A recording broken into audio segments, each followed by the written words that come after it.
नमस् नमस्कार साथियों, आप सबका स्वागत है हमारे educational channel educator of Delhi में।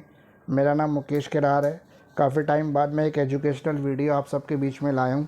काफ़ी टाइम से मैंने कुछ एजुकेशनल वीडियो आपके बीच में डाला नहीं था, तो मैं आज आपके बीच में एक एजुकेशनल वीडियो लेके आया हूँ। तो आइए शुरू करते हैं हमारे इस एजुकेशनल वीडियो को। तो जैसे कि आपको पता है कि आप मेरे साथ जुड़े हुए हैं, मेरे चैनल का नाम है एजुकेटर ऑफ दिल्ली। मेरा नाम है मुकेश किरार। हम काफ़ी इंपॉर्टेंट लेक्चर्स जो हैं एजुकेशन से जुड़े हुए डालते रहते हैं, तो उसको देखने के लिए मेरे चैनल को लाइक करें, शेयर करें, सब्सक्राइब करें और कमेंट करें, क्योंकि आपके कमेंट ही हमें मोटिवेट करते हैं नए नए एजुकेशनल वीडियोस को बनाने के लिए। आप अपने कमेंट्स के द्वारा मुझे बता सकते हैं कि आपको किस सब्जेक्ट में और किस में प्रॉब्लम आ रही है, ताकि मैं उससे रिलेटेड वीडियो बनाकर आपकी परेशानी और दिक्कत को दूर कर सकूँ। तो कमेंट करते रहें, मेरे चैनल को लाइक भी करें, सब्सक्राइब करें और अपने दोस्तों को भी शेयर करें, ताकि वो भी इसका फ़ायदा उठा सकें। तो जैसा आप सबको पता है कि हमारे यूनिवर्सिटी के एग्ज़ाम्स की जो है वो डेट आ गई है और यूनिवर्सिटी के एग्ज़ाम जल्दी ही होने वाले हैं। इस समय जो हम बात कर रहे हैं वो CCS यूनिवर्सिटी मेरठ की बात कर रहे हैं, जहाँ BA LLB और प्रोफेशनल कोर्सेज़ के एग्ज़ाम स्टार्ट होने ही वाले हैं और next week most probably exam शुरू हो गए हैं, उसकी डेट शीट भी आ गई हैं। तो उसी से रिलेटेड एक सब्जेक्ट है हमारा इंडियन कॉन्ट्रैक्ट एक्ट 1872, जिसके इम्पॉर्टेंट क्वेश्चंस को आज हम डिस्कस कर रहे हैं। तो हमारे इंडियन कॉन्ट्रैक्ट एक्ट 1872 के अंदर काफ़ी इंपॉर्टेंट क्वेश्चन है जो आज के वीडियो के बाद कवर हो जाएंगे। मेरी कोशिश ये है कि हम कम से कम क्वेश्चंस में पूरा सिलेबस कवर करें, क्योंकि टाइम काफ़ी कम है। तो कोशिश ये कर रहे हैं कि कुछ ऐसे क्वेश्चंस जो आप पढ़ के जाएँ और डेफिनेटली 100% पेपर उसी में से आ जाए। तो मेरी कोशिश यही है कि ऐसे क्वेश्चंस आपके साथ डिस्कस करूं, या ऐसे क्वेश्चंस आपको बताएं जिसके थ्रू आप आसानी से पेपर को अटैम्प्ट कर सकें, क्योंकि इस समय बहुत सारा पढ़ने का समय नहीं है, क्योंकि बहुत सारा हम पहले ही पढ़ चुके हैं। तो अब जो है हमारे पास समय कम है, तो हम अपने समय को बर्बाद ना करते हुए कुछ इंपॉर्टेंट चीज़ों के ऊपर ध्यान दें और कोशिश करें कि कम पढ़ें लेकिन क्वालिटी पढ़ें, यानी कि क्वांटिटी नहीं, क्वालिटी के ऊपर ध्यान दें। क्वालिटी ऑफ एजुकेशन का समय अब आ चुका है। तो आइए शुरू करते हैं। सबसे पहले मैं कुछ शॉर्ट क्वेश्चंस आपको बता दूं। जो शॉर्ट क्वेश्चंस है ये मोस्टली आपका सिलेबस को कवर कर लेंगे। सबसे पहला जो शॉर्ट क्वेश्चन है वो है डिफाइन कॉन्ट्रैक्ट। कॉन्ट्रैक्ट की परिभाषा, इसके अंदर आप लिख सकते हैं संविदा की क्या परिभाषा है। उसके बाद अगला क्वेश्चन है डिफाइन द प्रपोजल। प्रपोजल के बारे में आप कुछ बता सकते हैं इसके अंदर कि प्रपोजल इंडियन कॉन्ट्रैक्ट 1872 के किस सेक्शन के अंदर कवर है और कहाँ पर इसकी डेफिनेशन दी गई है। इसका एक वीडियो अलग से मैंने बनाकर डाला हुआ है, अगर आप चाहें तो इन सब क्वेश्चंस के आंसर आपको वहाँ ईजिली मिल जाएंगे। स्टैंडर्ड फॉर्म ऑफ कॉन्ट्रैक्ट, यहाँ पर आप कॉन्ट्रैक्ट के स्टैंडर्ड फॉर्म को डिफाइन कर सकते हैं कि किसको स्टैंडर्ड फॉर्म ऑफ कॉन्ट्रैक्ट कहा गया इंडियन कॉन्ट्रैक्ट 1872 में। उसके अलावा अगला क्वेश्चन है हमारा कंसिडरेशन को आप डिफाइन कर सकते हैं कि विदाउट कंसिडरेशन कोई भी एग्रीमेंट जो है वो कॉन्ट्रैक्ट नहीं बन सकता, और कॉन्ट्रैक्ट बनने के लिए एक वैलिड और वॉइड कंसिडरेशन होना ज़रूरी है, जो लॉफुल कंसिडरेशन जिसको कहा जाता है। रिवोकेशन ऑफ एक्सेप्टेंस, एक्सेप्टेंस का किस तरह से रिवोक होता है, यहाँ पर आपको ये एक्सप्लेन करना है। What is the free consent, free consent क्या है यहाँ पे आपको ये बताना है। उसके बाद competent parties, Indian contract act के अंदर कौन सी ऐसी पार्टीज़ है जिनको कॉन्टैक्ट करने के लिए कम्पिटेबल पार्टी कहा गया है। इन अदर वर्ड्स अगर हम कहें तो यहाँ पर आपको ये बताना है कि कौन सी ऐसी पार्टीज़ हैं जो कॉन्टैक्ट करने के कम्पिटेंट नहीं है, योग्य नहीं है। वॉइड एंड वॉइडेबल कॉन्ट्रैक्ट, ऐसे कॉन्ट्रैक्ट जो स्टार्टिंग से वॉइड होते हैं, और कौन से कॉन्ट्रैक्ट जो बाद में जाके वॉइडेबल हो जाते हैं, यानी कि ऐसी संविदाएँ जो शुरू से ही शून्य संविदाएँ होती हैं वो वॉइड कहलाती हैं, और जो आगे जाके किसी लॉ के कारण या किसी और सर्कमटेंसेस के कारण, अनअवॉइडेबल सर्कमटेंसेस के कारण जो वॉइडेबल हो जाता है कॉन्ट्रैक्ट, वो वॉइडेबल कॉन्ट्रैक्ट कहलाता है। अनलॉफुल कंसिडरेशन, ऐसी कंसिडरेशन जो इलीगल हो, जो लॉ के अकॉर्डिंग बैन हो, जिसको लॉ अलाउ ना करता हो, ऐसी कंसिडरेशन को अनलॉफुल कंसिडरेशन कहते हैं। यहाँ पर आपको इसकी डिफाइन डेफिनेशन कर देनी है। What is the nature of an agreement in restraint of marriage, ऐसा कोई भी एग्रीमेंट जो शादी करने से रोक लगाता हो या रोकता हो या कुछ कंडीशंस देता हो, वो कॉन्ट्रैक्ट। वेजरिंग कॉन्ट्रैक्ट, ऐसे कॉन्ट्रैक्ट जो वेजरिंग यानी कि बाजी के करार, ऐसे कोई भी कॉन्ट्रैक्ट जिसमें शर्त हो, कोई दाव लगाया जा रहा हो, कोई सट्टा हो, कोई जुआ हो, कोई मटका हो, तो ऐसी गेम्स जो भी इलीगल हैं वो वेजरिंग कॉन्ट्रैक्ट के अंदर आती हैं। What do you mean by the contingent contract, contingent contract कौन से कॉन्ट्रैक्ट होते हैं। Contingent contract possibilities of happening होता है, जिसके अंदर वहाँ पे वो हो भी सकता है और नहीं भी हो सकता, और होने की स्थिति में कॉन्टैक्ट होगा और नहीं होने की स्थिति में कॉन्टैक्ट नहीं होगा। उसे कॉन्टीजेंट कॉन्ट्रैक्ट के अंदर कवर किया जाता है। Novation of contract, novation of contract भी आप पढ़ें, ये एक इम्पॉर्टेंट टॉपिक है। अधिकतर स्टूडेंट इसमें गलती कर जाते हैं, इसलिए इसको ध्यान से पढ़ के जाएँ। मोस्ट इंपॉर्टेंट टॉपिक है define the quasi contract. Quasi contract का क्वेश्चन मोस्ट प्रॉब्ली कभी शॉर्ट में कभी लॉन्ग में हर बार पूछ लिया जाता है, इसलिए इस पर स्पेशली ध्यान दें। Define the doctrine of privity of contract. Privity of contract भी एक इंपॉर्टेंट टॉपिक है जो अधिकतर क्वेश्चंस एग्जाम में पूछा जाता है, प्रिविटी के ऊपर कभी लॉन्ग में कभी शॉर्ट में, तो इसको दोनों तरह से तैयार कर लें। Explain the doctrine of frustration of contract. Frustration of contract भी काफ़ी इंपॉर्टेंट टॉपिक है, ये भी रेगुलर बेसिस पे पूछा ही जाता है। अनड्यू इन्फ्लुएंस, अनड्यू इन्फ्लुएंस भी काफ़ी क्वेश्चन है जो पूछा जाता है। Miss representation, mistake of fact, core coin, an agreement is restraint of trade is void. Explain, कोई भी ऐसा एग्रीमेंट जो किसी को व्यापार करने से रोकता है या रोक लगाता है तो ये वॉइड है या अनवॉइड है, सॉरी वॉइड है या वैलिड है, ये आपको यहाँ पे ये एक्सप्लेन करना है, बताना है। What is the difference between the proposal and invitation to proposal. Proposal और इन्विटेशन प्रपोजल में क्या फ़र्क है। मान लीजिए कि आपने अपनी गाड़ी बेचनी है और किसी को बोला कि मैं 10,000 में गाड़ी बेचता हूँ, तो वो प्रपोजल है। अगर आपने अपनी दुकान के शोरूम में कोई शर्ट लटका रखी है, उसके ऊपर प्राइस टैग लगा रखा है 700 ईच, तो वो एक इन्विटेशन टू प्रपोजल है। और एक्सप्लेन में पढ़ने के लिए मैं जल्दी ही आपके बीच में एक वीडियो बना कर डाल दूँगा, जिसमें इन सब क्वेश्चंस के आंसर आपको ईजिली मिल जाएंगे। ज़्यादा इम्पॉर्टेंट केस लॉस को यहाँ डिस्कस ना करते हुए मैं छोटे दो इम्पॉर्टेंट केसेस हैं जो इसके अंदर हैं, और जिसमें से मेरी ये गारंटी है कि इस बार ये केस आपके एग्ज़ाम में पूछ ही लिया जाएगा। हो सकता है ये लॉन्ग क्वेश्चन में पूछ ले या शॉर्ट क्वेश्चन में, पर केस आपका जरूर आएगा। Mohori Bibi versus Dharmodas Ghosh, lady Carlill versus Carbolic smoke ball company, ये दोनों केसेस हैं, इसको आप पढ़ लेना। एक माइनर का केस है, दूसरा एक एडवर्टाइजमेंट है, कॉन्टीजेंट कॉन्ट्रैक्ट का केस है, तो इसको आप ज़रूर पढ़ लेना। ये दोनों केसेस में से कोई एक केस आपके एग्ज़ाम में मेरी गारंटी है ज़रूर पूछा जाएगा, ज़रूर पूछा जाएगा, ज़रूर पूछा जाएगा, तो इसलिए इस पर ध्यान दें। बाकी और भी काफ़ी केसेस हैं, पर दो इंपॉर्टेंट क्वेश्चंस मैंने आपको बता दिए, इनको ज़रूर ध्यान से पढ़ लें। अब हम लॉन्ग क्वेश्चंस पे आ जाते हैं। जो लॉन्ग आंसर क्वेश्चंस हैं इनको भी एक बार ध्यान से आपको देखने की ज़रूरत है। इन पे भी छोटे छोटे नोट्स बना के तैयार कर लीजिएगा। बहुत बड़े बड़े आंसर को रटने में, याद करने में अपना समय ख़राब ना करते हुए छोटी छोटी हेडिंग में लॉन्ग क्वेश्चन को तैयार कर लेना और एग्ज़ाम में अपनी तरफ से उसको एक्सप्लेन कर लेना। एक बार एग्ज़ाम में जाने से पहले इसको प्रैक्टिस करके भी देख लेना कि आपके पॉइंट्स को आप किस तरह से एक्सप्लेन कर पा रहे हो या नहीं कर पा रहे।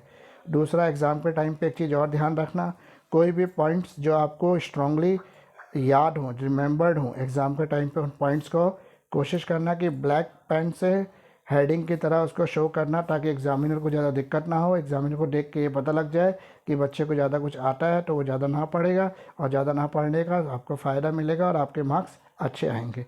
तो कोशिश करें कि जितने भी पॉइंट्स आपको स्ट्रांगली रिमेंबर हैं, उन पॉइंट्स को आप ब्लैक पेन से हाईलाइट ज़रूर कर दें अलग से। वो इन बिटवीन द क्वेश्चंस भी हो सकते हैं, स्टार्टिंग ऑफ द क्वेश्चंस भी हो सकते हैं, मिडिल ऑफ द क्वेश्चन, जहाँ भी आपको समझ में आए, जो भी हेडिंग आपको स्ट्रांगली याद हो। अगर एक एक डेफिनेशंस याद कर लें लॉन्ग क्वेश्चन पर लिखने के लिए, उसमें आपको उस सोशलॉजिस्ट, इकोनॉमिक्स या फिर उस डेफिनेशन देने वाले का नाम याद हो, तो वो भी आप ज़रूर लिख दें, ताकि आपको मार्क्स एग्जामिनर के ऊपर अच्छा इंप्रेशन पड़े और एग्जामिनर आपको फुल मार्क्स दें। तो लॉन्ग क्वेश्चंस पे आ जाते हैं। लॉन्ग आंसर क्वेश्चंस में पहला क्वेश्चन है, define the contract and examine the statement that every contract is an agreement but every agreement is not a contract. ये बहुत ही इंपॉर्टेंट क्वेश्चन है, अधिकतर एग्ज़ाम में पूछा जाता है। इसका आंसर लिखने में बहुत से बच्चे गलती कर जाते हैं, तो इसको ध्यान से तैयार कर लें और ज़रूर तैयार कर लें। इसमें आपसे ये पूछा गया है कि हर एग्रीमेंट कॉन्ट्रैक्ट होता है, हर कॉन्ट्रैक्ट एग्रीमेंट होता है, पर हर एग्रीमेंट कॉन्ट्रैक्ट नहीं होता, क्यों? What do you understand by the contract and mention their definition and main kind and explain the difference between the void and the voidable contract। ये इसी का एक सब क्वेश्चन है, इसको दूसरे स्टाइल से पूछा गया, आंसर दोनों का सेम ही है, तो दोनों का आंसर आप इकट्ठा ही तैयार कर लेना, अलग अलग तैयार करने की आपको ज़रूरत नहीं है। एक साथ तैयार कर लोगे तो इजीली आप आंसर दे पाओगे। इस क्वेश्चन के अंदर आपको ये पूछा हुआ है कि what do you understand by the contract, contract की डेफिनेशन दे देना यहाँ पे। फिर आपसे पूछा है कि mention the definition and the main kind and explain the difference between the void and voidable contract. आपसे पूछा है कि वॉइड और वॉइडेबल कॉन्ट्रैक्ट में क्या डिफरेंस है।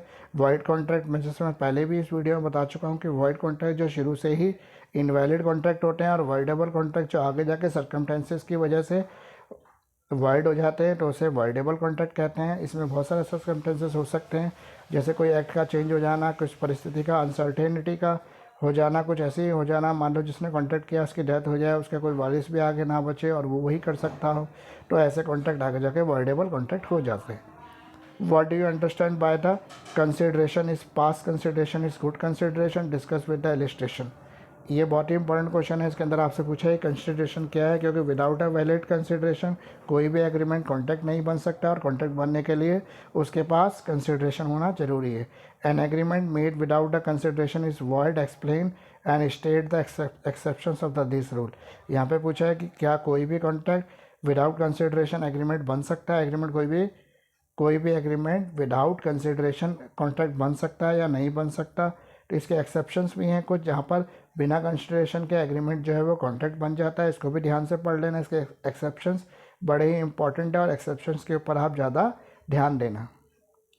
अगला क्वेश्चन है हमारे पास, लॉन्ग आंसर क्वेश्चन में ही है। Discuss the provision of the Indian contract act relating to the quasi contract and obligations.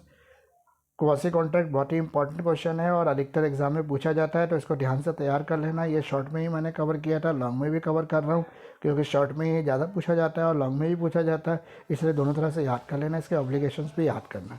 Quasi contract explain with the help of the relevant provision in the Indian contract act. Indian contract के अंदर quasi contract को किस तरह से कहा गया, किस तरह से पूछा गया, ये आप याद कर लेना। इसके डेफिनेशन लिखना, डेफिनेशन के बाद क्वासी कॉन्ट्रैक्ट के बारे में लिखना, उसके बारे में लिखने के बाद इसके टाइप लिखना, उसके बाद इसको एक्सप्लेन करना, कोई एक एग्जांपल दे देना, कोई केस लॉ रेफ़र कर देना। अगर कोई केस लॉ आपको नहीं आता तो आप ए बी कर भी केस बनाकर लिख सकते हो, लेकिन केस ज़रूर लिखना। No person is completed to contract who is not of the age of majority. Comment and discuss the law relating to the minor contract under the Indian contract act 1872। ये बहुत ही इंपॉर्टेंट क्वेश्चन है, minor से जुड़ा हुआ question है। कोई भी माइनर का कॉन्ट्रैक्ट किया हुआ कॉन्ट्रैक्ट वैलिड होता है या नहीं होता है। ऐसा कोई भी कॉन्ट्रैक्ट जो माइनर अपने during the age of minority कर लेता है, उसके बाद मेजॉरिटी की एज में क्या वो कॉन्ट्रैक्ट वैलिड होता है या नहीं होता, क्या माइनर के पास ऐसी एबिलिटी है कि वो आगे जाके उस कॉन्ट्रैक्ट को वैलिड कॉन्ट्रैक्ट बना ले। इन सबको आप डिस्कस कर लेना, अच्छी तरह से पढ़ लेना, इन पर पॉइंट बना के नोट्स तैयार कर लेना, ताकि एग्ज़ाम में आपको वो पॉइंट्स काफ़ी हेल्प करेंगे और वहाँ पर एक्सप्लेन करके आप अपने आप आंसर लिख सकते हो। Discuss the contractual liability of a minor. Can a person after attaining the majority ratify an agreement made with him during his minority.